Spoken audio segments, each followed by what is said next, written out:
আমি আসাম রাজ্যিক নিজামুল মুসলিমিন সংস্থার general secretary Mohammad Fakhrul Islam. আজকে রায়পুর মাদ্রাসায় আসাম রাজ্যিক নিজামুল মুসলিমিন সংস্থার বৃত্তি পরীক্ষা অনুষ্ঠিত। তো টোটাল 16টা আঞ্চলিকে আজকের এই বৃত্তি পরীক্ষায় অংশগ্রহণ করছে। 16টা আঞ্চলিকের মধ্যে মসজিদ সংখ্যা আছে 70টা। 70 মসজিদে মিলিয়া টোটাল ছাত্র সংখ্যা আছেন 180 জন। তো এই 180 জন ছাত্র যারা আজকে বৃত্তি পরীক্ষায় অংশগ্রহণ করছেন, এরা গত 7 ডিসেম্বরও ফাইনাল একটা পরীক্ষা হয়েছিল। ফাইনাল পরীক্ষাত এই ছাত্রগুলা ফার্স্ট ডিভিশনে পাস করছে। তো 180 জন ছাত্র ফার্স্ট ডিভিশনে পাস করছে হিসাবে আজকে তারা বৃত্তি পরীক্ষাতে অংশগ্রহণ করতে পারছে। তো আমরা আজকের এই পরীক্ষা 2টা হলের মাধ্যমে, 2টা কেন্দ্রের মাধ্যমে পরীক্ষা লওয়া হয়।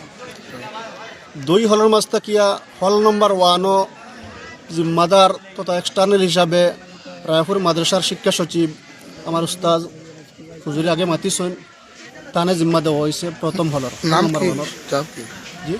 নাম হজরত মৌলানা আব্দুল হাকিম সাহেব, শিক্ষা সচিব রায়পুর মাদ্রাসা, এক্সটার্নাল হল নম্বর 1। আর হল নম্বর 2 এক্সটার্নাল হিসাবে আজকে দায়িত্ব পালন করা হজরত মৌলানা আবুল বশর সাহেব, নাইবে আমির নিজামুল মুসলিমিন তথা রায়পুর মাদ্রাসার নাইবে মহতমিন। এবং এই 2 সেন্টারের মধ্যে 14 জন পরীক্ষক দ্বারা, খুবই যোগ্যতা সম্পন্ন 14 জন পরীক্ষক দ্বারা সুষ্ঠুভাবে পরীক্ষা লওয়ার আলহামদুলিল্লাহ কোনো ধরনের আমরা কোনো সমস্যা আমরা বুঝতে পারিয়েন না, যে কোনো প্রবলেম ওর বলিয়া ফেস করিয়েন না। আমরা কোন সাবজেক্ট কোন সাবজেক্টের লওয়ার? সাবজেক্ট 7টা আছে: কুরআন শরীফ, তাজউইদ, আকাইদ, দিনিয়াত, ইসলামিক ইতিহাস, কিতাব, আর আরেকটা আছে আদব আখলাক। তো টোটাল মার্ক? টোটাল 300 মার্কের উপরে পরীক্ষা হয়।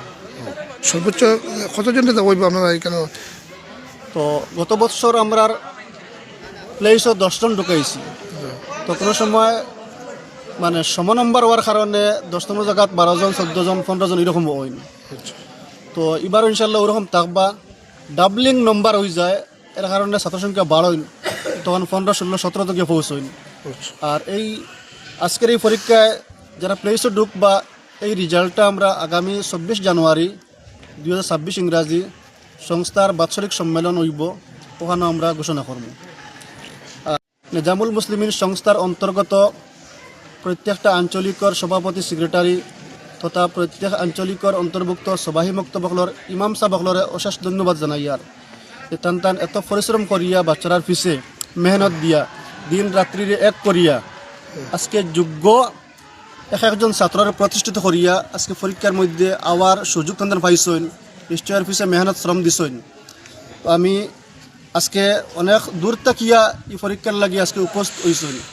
সুতরাং সন্তানের এই পরিশ্রম, কঠোর পরিশ্রমরে আমি সাধুবাদ জানাই আর মুবারকবাদ জানাই। আর ভবিষ্যতেও তাদের এইভাবে মেহনত করিয়া ছাত্ররা বালা নম্বরে পাশ করাইয়া নিজের সম্মান অর্জন কর্তা মসজিদ, মহল্লা, হামসায়া, ছাত্র গার্ডিয়ান, ছাত্র অভিভাবক প্রত্যেক সম্মানিত হইতা আমি এই অনুরোধ করব সবার কাছে।